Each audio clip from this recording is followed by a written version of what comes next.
Megaman X2, still straight thuggin'. Welcome to a brand new episode of The Completionist. And today, guys, we are playing the sequel in one of my favorite games of all time, Mega Man X. And the sequel is Mega Man X2. Wait, didn't we play all of Mega Man X2 on Super Beard Brothers Deluxe? So, yes, on our second channel, which is Super Beard Brothers, we do a Let's Play trivia show with fun factoids while I complete the games, a behind-the-scenes look at The Completionist. And yes, we did that, so we're gonna take the trivia we learned, all the jokes we accumulated over there, and combine it into one awesome episode of The Completionist. There you go. Don't we need Alex, though?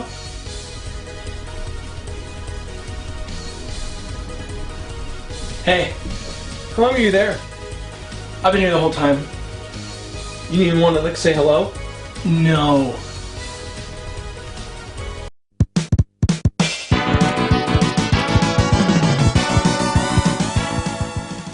Mega Man X2, Capcom's second excellent entry in the Super Nintendo adaptation of its classic Mega Man series. But Beardman, this looks exactly like a regular Completionist episode. I thought it was going to be a special Super Beard Brothers edition. I love Super Beard Brothers. It's the best show of all time. How's this gonna work? Calm down, Greg. Super Beard Brothers Enhanced episodes work almost exactly like normal, with me talking about the game, and you being hilarious all the time. Right. That's pretty debatable. But when we ever get to a point with a relevant piece of insight from our Super Beard Brothers show, a chime will play and Alex will just pop right in and handle it. Let's try it. When this series was originally released in the US, Capcom was worried that the American audience wouldn't understand the difference between Mega Man X and the original Mega Man, so they just had everyone refer to him as Mega Man throughout the game. See? Wasn't that cool, Greg? Thanks, Alex. Please let me out of this room. No! Let's move on to story.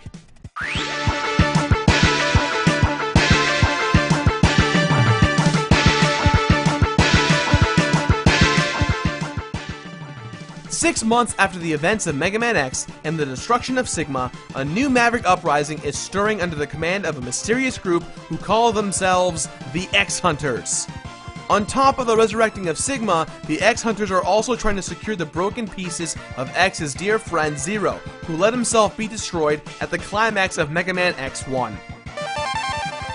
It may be Sigma's master plan to have X and Zero kill each other, but Zero's not the only one who had to be rebuilt. Sigma's new body, with his long black cape and claws, reminds me of Dark Claw, a mixture of Batman and Wolverine from Amalgam Comics in the mid-90s. Wow, what a wonderful factoid! I can't wait to see what other stuff from this game reminds you of.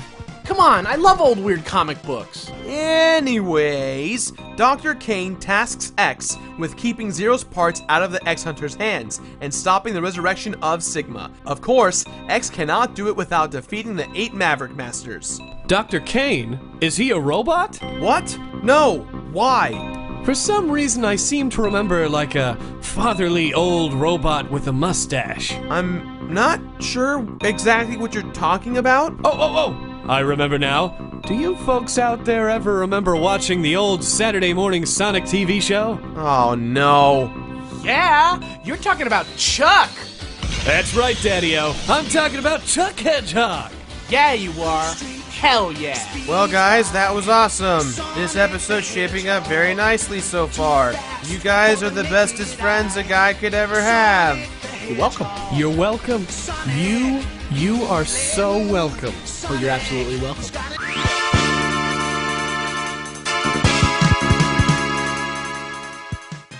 The original Mega Man X was gorgeous, and X2 only improves on the original. Each stage is satisfyingly lush and complex, and each of them feels totally new and unique. Keiji Inafune, the designer of Mega Man and Mega Man X, prides himself on being a man who never repeats himself. That's why all the power-ups and abilities vary so greatly between games, and why originally he wanted to have Zero be the protagonist of the Super Nintendo series. Mega Man X2 is a living, breathing example of 16-bit art design, and its bright, bold, colorful style makes it feel absolutely timeless. It's great! As many of you already know, the Super Nintendo was built expandable so that cartridges could include extra chips for better graphics processing. In Mega Man X2, this is called the CX4 chip. That's why some of the boss fights are so memorable. In fact, every last one of the bosses is interesting and well designed. Remember Crystal Snail? Man, that fight was nuts. I mega clenched the whole way through. Ah, we officially used Clenched in a Completionist episode. Gotta love that crossover weirdness. Yeah, don't know what I'm talking about? Watch Super Beard Bros. Okay, Greg, let's not shove it down everyone's throats. Though the 100% fan-made and fully comprehensive wiki is pretty dope. Check it out, help fill it in, it's pretty awesome. Game? My bad, sorry, I get it. Alex, why don't you tell everyone about X's armor? Keiji Inafune got the idea for giving X upgradable armor that grants him different abilities from all the various JRPGs that the SNES was so famous for at the time. That's right, and like the armor piece capsules, each of the different weapons you collect from the Maverick Masters looks cool and has a unique effect, attack style, and purpose. Especially Wire Sponge's strike chain, which kind of looks like a dill. Whoa, whoa, whoa! Hold your horses, everybody! Hi there, it's me, the internet's Jesse Cox. While The Completionist is normally a family-friendly show, the answer to just what it is the strike chain reminds Gerard of is set squarely in the realm of mature audiences only. Suffice it to say, it eventually sends Alex into a spirited description of a documentary he once saw about the mating rituals of sperm whales. We're gonna play that clip from Super Beard Brothers for y'all right now. If you are easily offended or of a young and corruptible age, call me. This next section is not for you. Click the link to skip it. Otherwise, enjoy this clip from Super Beard Brothers Deluxe, presented here unedited for your viewing pleasure. Also note, this clip takes place at the end of the game, so skip if you want to avoid spoilers as well. This has been the internet's Jesse Cox, bidding you have fun to do. Which kind of looks like a dildo. I don't know how we got from dildo to whales, though. Because look, the woman whale rolls Are we around. really getting into this? Wait, the finale of Mega Man X2? The woman whale? Yeah, the lady whale. The fee whale, if you will. She rolls around like trying her best not to have sex with this dude. And the dude is also rolling around trying his best to have sex with her. And I believe this was sperm whales that I saw. But the ween is like prehensile. And it moves around like a snake or a tentacle and like tries its best to get in.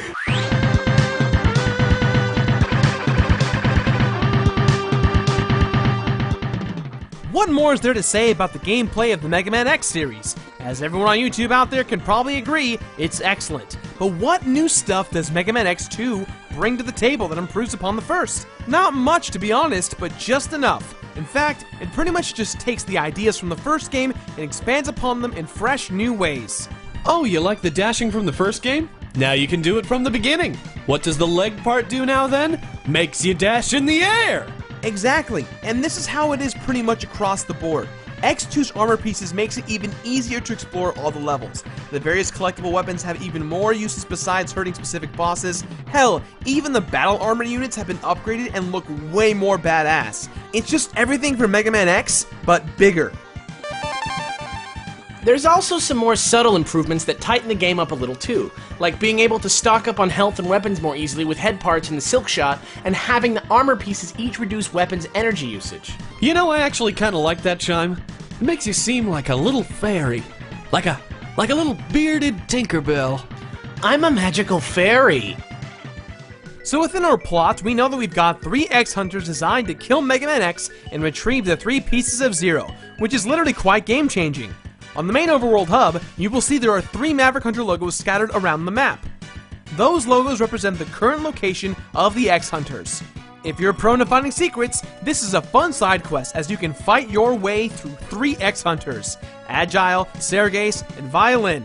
Defeating them will earn you one of the 3 pieces of Zero's body armor. It's incredibly important to do this before you run out of bosses to fight. Defeating all the main stage bosses before defeating the Hunters will cause you not to save Zero.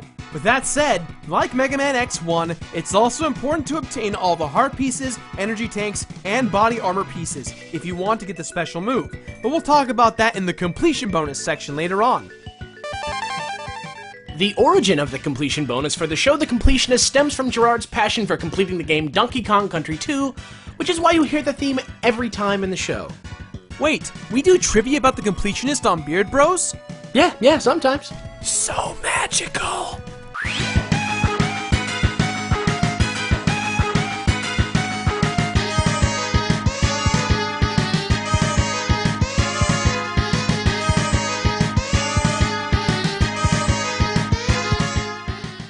So you've beaten all the Maverick Masters, and now, whether or not you successfully save Zero, it's time to take the fight to Sigma. First, you have to destroy the X-Hunters. If you already saved Zero, then you're already well acquainted. Otherwise, meet Violin, Agile, and Sergei's. Violin? You gotta fight a violin? Look out, Shirako! It's Stradivarius the Destroyer! No, Greg, not Violin. Violin! You know, actually, you know what? I have no idea where any of their names come from. Violin, Agile, and Sergei's are actually transliterations of French words describing their fighting styles. Violin is violent, Agile is agility, and Sergei's is a corruption of the word sagesse, which means wisdom. But aren't Stradivarii Italian? Yes. Each of the 3 X-Hunters have their own levels that you have to fight your way through, and at the end of the stages, you have to fight a more difficult version of them. After you finally defeat the 3, you then have to take on the teleporter room, where you fight each of the 8 Maverick Masters yet again. Sorry, just chiming in because I think I'm going crazy. You have to fight all the bosses again?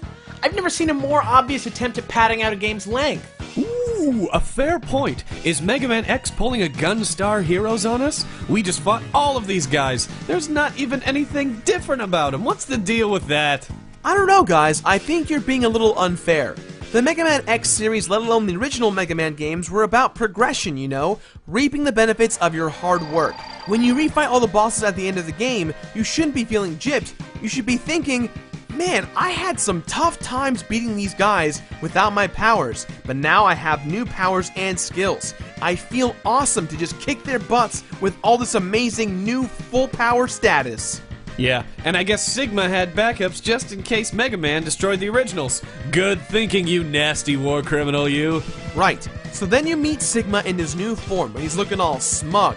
If you save Zero, he reveals his black armored imitation, in which the real Zero shows up and just obliterates him. However, if you fail to save Zero, you have a very tough fight ahead.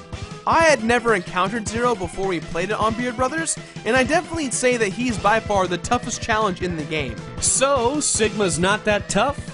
Not really. I mean, granted, I've played this game millions of times, but honestly, as long as you're familiar with Mega Man, just make sure you've got full health and some tanks going in, and you'll probably do just fine. Fun fact, on Super Beard Bros, Gerard was actually able to defeat Sigma while answering and taking a phone call from Josh Mattingly at Indie Static.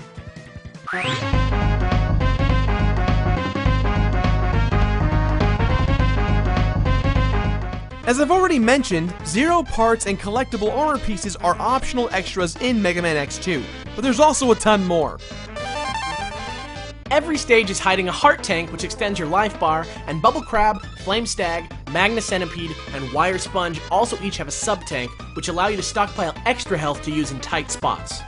Each of the Zero parts are also guarded by one of the X-Hunters, and each boss fight is tougher than any of the Mavericks, especially because their weaknesses aren't very obvious. Let's see. So Violin's weak against bubbles, because obviously water would ruin a violin, and Agile's weak to magnets, because, okay, it's the magnet slowing him down in his metal armor, and Sergei is weak to a speed-based weapon, because old man can't go fast? What's the logic behind any of this? And why does Sergei's look so familiar? Actually, it's a widely held fan theory that Sergei's is actually a new robotic body for Dr. Wily, the main antagonist of the original Mega Man series. There's also evidence that Wily's the inventor of Zero. Scandalous backstory or not, to complete this game, he's got to be defeated. And then, once Zero's secure and you've collected all the heart and sub-tanks for a totally perfect run, you'll also need the Shoryuken. It's immensely powerful, and as long as you have full health, just perform it right out of Street Fighter 2. X can literally one-shot every boss in the game. Chuck Hedgehog would be proud. Heck yeah, he would! Yeah! Anyways, here's how it's done. Once you've collected every other item in the game and find about halfway through the third and final of the X-Hunter levels, there's a secret area where you can find a capsule that contains the Shoryuken move. Here's a clip of us getting it on Beard Brothers, and let us know, do you think it's pretty clench?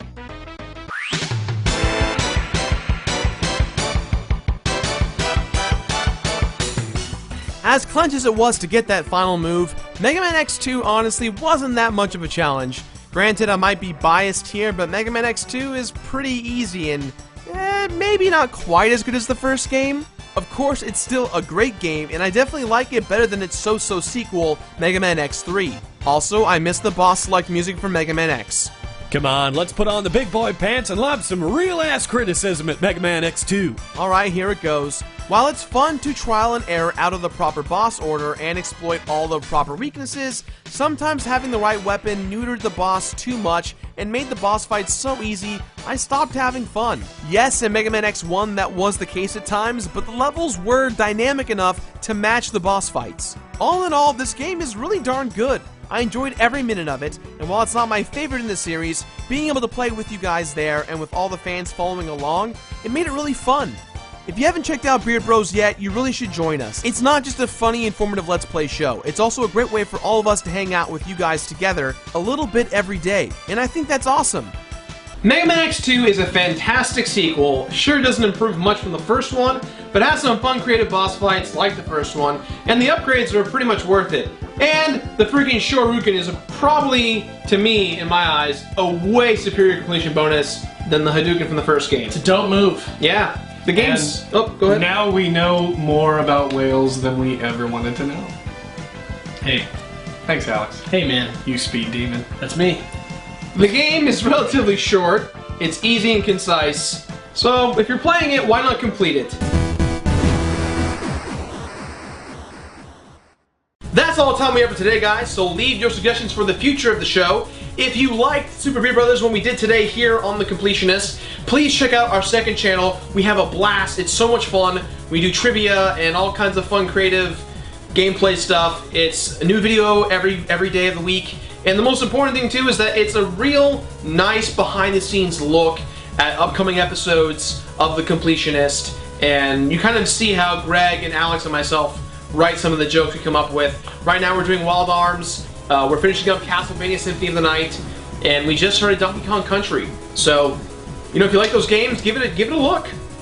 Give it a whirl. Give it a whirl. Give it a Wally's World. Give it a squirrel. Give it a squirrel. Give it a squirrel. Give it a squirrel. Give it a squirrel. Squirrely. Give it a squirrel. Give it a squirrel. Give it a squirrel. Give it away, give it away, give it a squirrel now. Give it away, give it away, give it a squirrel now. Can't move, addicted to the squirrel now. Now, if you excuse us, Alex is probably going to sing Speed Demon, so prepare. Ready for the border.